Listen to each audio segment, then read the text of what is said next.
Bismillahirrahmanirrahim. Salam Komania, salam sejahtera untuk kita semua. Oke teman, melanjutkan pembahasan kita tentang terah mencetak perkutut Mojopahit warna tentunya ya.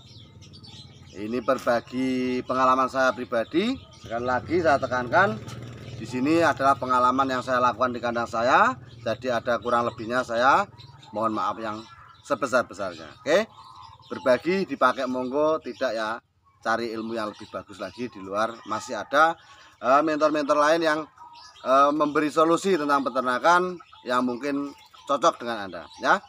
Oke, baru teman saya. Oke, teman saya yang baru nonton ngomong asik salah-salah. Oke, teman saya yang baru nonton, jangan lupa like, subscribe ya. Nyalakan lonceng supaya Anda tahu video-video terbaru saya tentang peternakan perkutut ya, khususnya lokal Mojopahit warna. Oke teman, di sini saya mau membahas mencetak perkutut Mojopahit warna ya.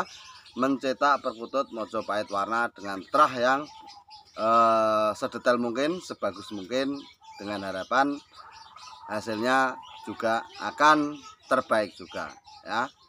Oke teman, langsung saja. Jadi cara pencetakan perkutut lokal warna Mojopahit itu saya katakan lagi memang sulit. Beda lagi dengan lokal warna biasa ya. Bedanya di mana Mas? Kalau kita cuma mencetak perkutut lokal biasa ya, mungkin putih lure, udan mas ya, itu tidak membutuhkan hal yang detail. Tetapi kalau kita melangkahnya ke Mojopahit, yang sulit itu pencetakan lurik di dada ya.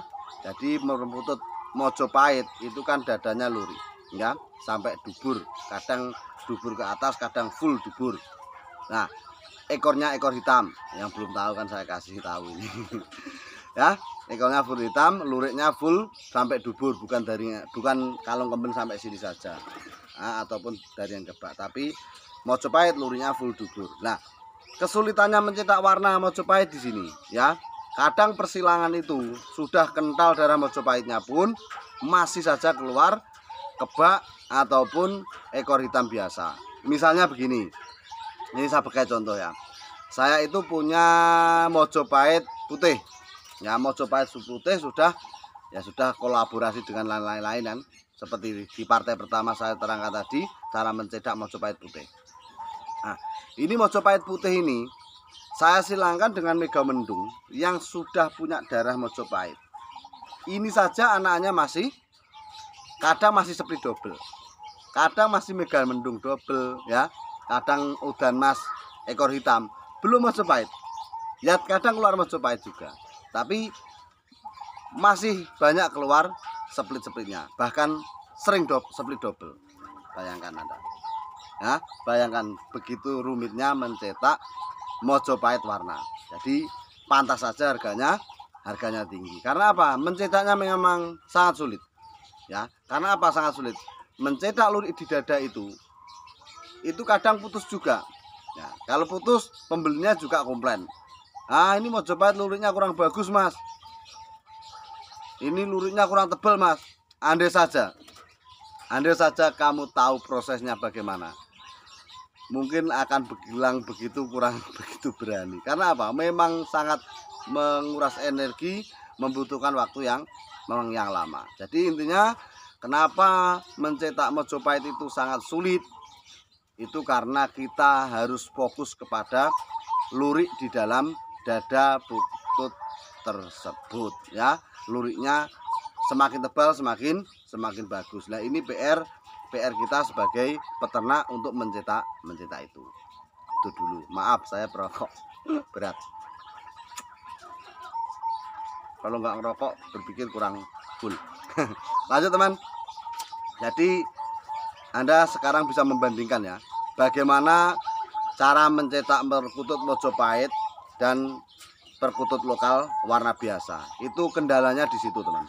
Kalau lokal ternak biasa mau mencetak putih, kita silangkan putih dengan silver, kok keluar anak silver. Kita silangkan dengan lagi terah putih lagi, insya Allah sudah keluar putih. Pokoknya putih loh ya. Tapi kalau putih Darian Kebak dan putih Mojopahit tidak semudah itu. Ya, tidak semudah itu. Warnanya jelas putih, tetapi belum tentu Mojopahit. Walaupun indukannya itu Mojopahit. Makanya harganya lebih tinggi, lebih mahal katanya orang. Tapi kalau Anda tahu prosesnya, Anda nggak akan bilang itu mahal karena prosesnya sangat sulit, sangat memakan waktu lama, butuh kejelian dan totalitas di dalam kandang. Sekali kita lengah terah itu, ya persilangan ini dengan ini kok bledru, kok ketukar, ini nanti akan kembali ke asal. Jadi seperti saya bilang kemarin, kemarin dalam video, tapi uploadnya tadi pagi ya. Video tadi pagi, saya bilang kalau salah cetak itu akan kembali asal. Seperti saya bilang, perkutut Daringan Kebak, putih Daringan Kebak, saya silangkan dengan Mojopahit Megamendung. Hasilnya apa? Silver Kebak double. Itu anakan pertamanya. Nah, di sini saya berarti lengah, kurang teliti dalam permainan terah saya. Ya, teman-teman yang mau fokus mencetak warna, nggak usah beli, nggak apa-apa. Cetak dari awal seperti yang saya bilang. 3 tahun tapi, 3 tahun. 3 tahun ya, 3 tahun Anda membutuhkan waktu itu. Tapi kalau Anda pengen instan materi jadi, ya belilah induk yang mungkin akan merogoh kocek agak banyak. Tetapi bagi saya, daripada kita kehilangan waktu yang begitu lama, lebih baik kita beli materi yang jadi saja, lebih mudah, lebih mempercepat proses kita dalam peternakan. Ya, itu yang pertama, mencetak lurik dada yang sangat sulit. Nah, terus bagaimana Mas caranya itu? Cara mencetak putih lurik di dada itu supaya bagus. Ya itu tadi, seperti video yang di partai pertama saya bilang, kita harus mengentalkan darah Mojopahit tersebut, ya, mengentalkan darah warna tersebut. Ketika kita punya split putih, makanya kita cari Mojopahit lagi. Misalnya kita punya cemani split putih Mojopahit, kita silangkan lagi dengan Mojopahit yang juga punya darah putih. Nah, ini di sini bisa jadi tolak ukur nanti keluarnya apa. Bisa diharapkan nanti akan keluar apa, ya. Prediksi paling tidak ada. Ya, prediksi paling tidak ada. Saya sudah coba di situ. Itu seperti saya bilang tadi. Cemani split putih dan cemani Mojopahit split putih. Saya silangkan anaknya keluar Mojopahit putih. Belum saya sapih, nanti saya lihatkan. Ya, itu pertama. Yang kedua, mungkin ada teman-teman bilang, Mas kenapa nggak disilang Mojopahit dan Mojopahit saja? Ya, ini ada sering pertanyaan. Ori, kata ori itu sebenarnya saya nggak suka. Karena saya sendiri nggak suka menyilangkan hal ori itu, nggak suka. Karena apa? Dasaran kita memang split. Untuk mencetaknya ya alangkah baik dan maksimalnya kalau belum mumpuni benar-benar, saya mending Mojopahit dan split. Loh kok gitu Mas? Sekarang gini saja, Mojopahit dan split itu bisa keluar Mojopahit double. Ya, bisa keluar Mojopahit double. Tapi yang sering saya praktekkan itu keluarnya sisian, satu split, satu Mojopahit. Tetapi kalau peternakan Anda belum begitu banyak, ya, terus Anda ternak ori, splitnya mau dikemanain? Nah, sedangkan ternak ori saja itu belum tentu anakannya, ya, ori nggak mau ori lah. Ternakan Mojopahit dan Mojopahit saja ya. Kalau Anda mau ternak Mojopahit dan Mojopahit, nggak Mojopahit split. Mojopahit dan Mojopahit, karena kehadiran darah putih tadi, darah split tadi, darah lokal warna tadi, bukan Mojopahit terus. Ini nanti kalau Anda hilangkan Mojopahit dan Mojopahit, kemungkinan keluar split juga bisa. Ya, kadang ke split malah juga bisa. Ini sudah saya praktekkan seperti itu. Nah, untuk meminimkan modal dan memaksimalkan peternakan supaya cepat berkembang, lebih baik kita silangkan split dan Mojopahit. Keluar Mojopahit double, alhamdulillah. Ya, keluar Mojopahit sisian ya, alhamdulillah. Keluar split double, Ya, alhamdulillah. Mungkin agak berat alhamdulillahnya, tapi harus disyukuri tetap ya.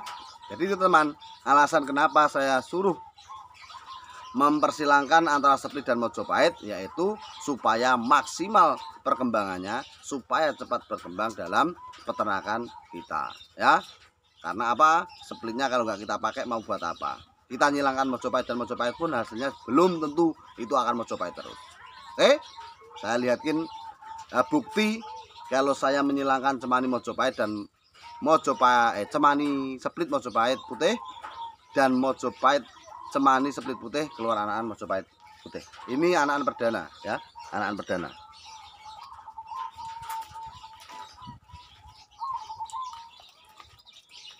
Nah, ini. Nah, itu anaknya mangkring. Oke. Itu hidupannya di atas Mojopahit, cemani dan cemani split. Anakannya keluar cemani dan putih Mojopahit. Oke teman, itu yang bisa saya sampaikan. Semoga bermanfaat. Salam dari BFMAWI. Ngutut sopoy patut.